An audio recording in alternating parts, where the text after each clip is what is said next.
संकेत प्राप्त होते हैं किसी अलौकिक सभ्यता से, तो ये इतिहास की सबसे बड़ी खबर होगी। अब रेडियो सिग्नल एक बात है, लेकिन क्या संभावनाएं हैं कि हम कभी गहरे अंतरिक्ष में जाएं और ऐसी किसी जगह पर अलौकिक प्राणियों से मिले? आधुनिक तकनीक के साथ एक अंतरिक्ष यान लगभग 50,000 किलोमीटर प्रति घंटे की यात्रा कर सकता है। अगर हम आज अपने सबसे करीबी स्टार अल्फा सेंटोरी के लिए यात्रा आरंभ करें, तो इसमें हमें लगभग 100,000 साल लग सकते हैं।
से टकरा गया था, माइक्रोवेव ट्रांसमीटर डैमेज हो गया था और हमारा रिपेयर स्टाफ वहां टेक्नीशियंस के साथ पहुंच गया है और उम्मीद है ट्रांसमीटर कुछ ही घंटों में चालू हो जाएगा।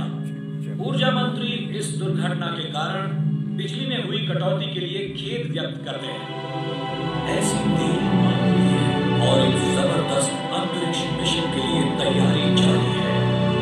द इंडियन स्पेसपोर्ट 1000 टन की स्टारशिप चंद्रगुप्त को लॉन्च करने वाला है, जिसका नाम एक प्राचीन भारतीय सम्राट के नाम से रखा गया है। इसका लक्ष्य है पृथ्वी से बड़ी एक सभ्यता के साथ पहला सीधा संपर्क बनाना। एक ऐसी यात्रा जो 100 खरब किलोमीटर की दूरी तय करेगी। इसका take off.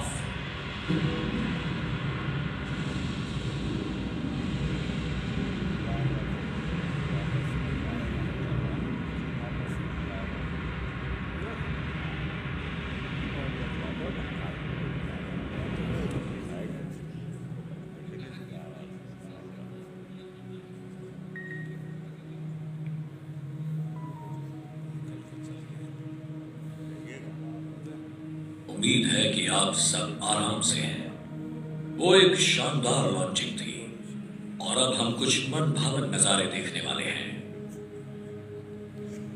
Hyper cruising speed पर हम पहले से ही वीनस पर पहुंच चुके हैं।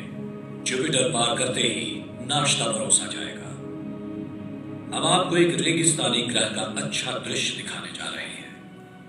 हमारे अनुमान के मुताबिक वीनस की सतह पर तापमान 860 डिग्री फ़ारेनहाइट है। किसी भी तरल चीज का वाष्पीकरण करने के लिए पर्याप्त गर्म, यहाँ तक कि सीसा भी पिघल जाए। बारिश होती है, सतह इतनी गर्म होती है कि उससे टकराने से पहले ही बूंदों का वाष्पीकरण हो जाता है।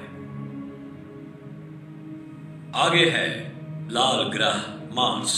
ये भी एक रेगिस्तानी ग्रह है, लेकिन मार्स वीनस की तरह उबलता गर्म नहीं है। इस वक्त इसका तापमान 70 डिग्री है, लेकिन आज रात तक ये 0 से नीचे 100 डिग्री हो जाएगा। आप एक मार्टियन छुट्टी पर पृथ्वी से आए पर्यटकों से भरा एक लोकप्रिय रिसोर्ट देख सकते हैं। ये शायद बारबडोस ना हो, लेकिन ये दृश्य अतुल्य है। अब हम जुपिटर के ग्रेविटेशनल फोर्स को महसूस कर रहे हैं और जैसा कि आप खिड़कियों से देख सकते हैं, ये विशाल ग्रह घने बादलों की परतों के नीचे छिपा हुआ है, जिसमें ज्यादातर अमोनिया और सल्फर है। ये ऑरेंज स्पॉट एक हरिकेन जैसा तूफान है जो कम से कम 300 वर्षों से उग्र है। ये तूफान इतना विशाल है कि 3 पृथ्वी इसके अंदर समा सकती हैं।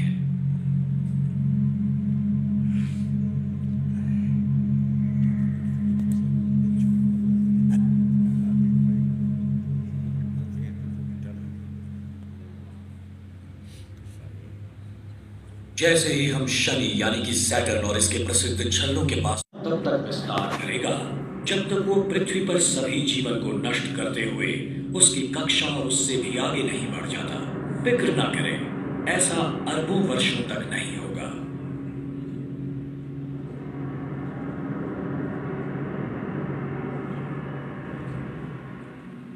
किसी तारे की ओरायन बेल्ट गैस और धूल का एक चमकदार बादल दिखाई पड़ता है जिसे ओरायन नेबुला भी कहते हैं। अनगिनत तारों का जन्म स्थान। माना जाता है कि हमारे सूर्य का निर्माण भी अपने सभी ग्रहों के साथ लगभग 5 अरब साल पहले इसी तरह के बादल से हुआ था।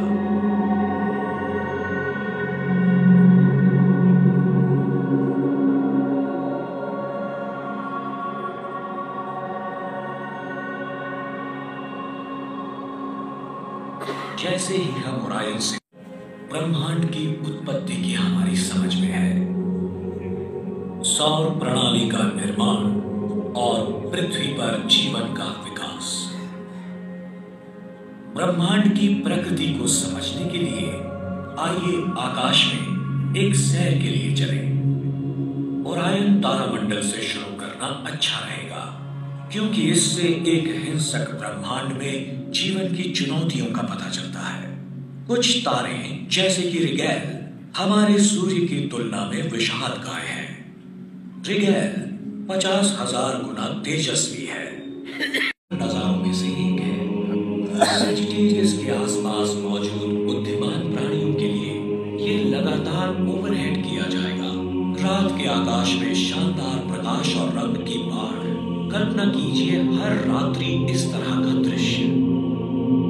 जब पृथ्वी पर हम सैजिटेरियस कॉन्स्टलेशन का सामना करते हैं तब हम वास्तव में अपनी ही आकाशगंगा के केंद्र बिंदु को देख रहे होते हैं, द मिल्की वे। हम आकाशगंगा का सिर्फ एक छोटा सा हिस्सा है। मिल्की वे में 100 अरब से अधिक सितारे हैं, लेकिन हमारी आकाशगंगा आसपास की 20 अन्य क्लस्टर आकाशगंगाओं का सिर्फ एक हिस्सा है, और वो क्लस्टर हजारों आकाशगंगाओं से बने सुपर क्लस्टर का हिस्सा है, और सुपर क्लस्टर एक सुपर सुपर क्लस्टर का हिस्सा है, और ये चलता रहता है। कुछ लोगों का मानना है कि ब्रह्मांड 100 अरब से भी अधिक आकाशगंगाओं से बनी एक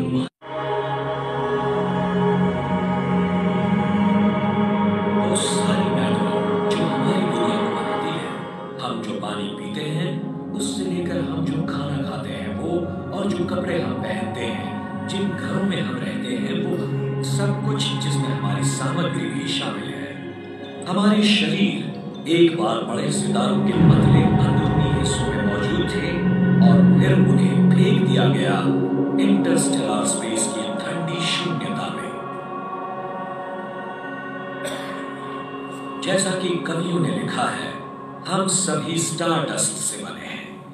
आपके दाहिने हाथ में हो सकता है एक टूटे हुए तारे का तत्व और दूसरे तारे का तत्व बाएं हाथ में। खगोल शास्त्री कार्ल सेगन ने कहा था, ये ब्रह्मांड हमारे भीतर है।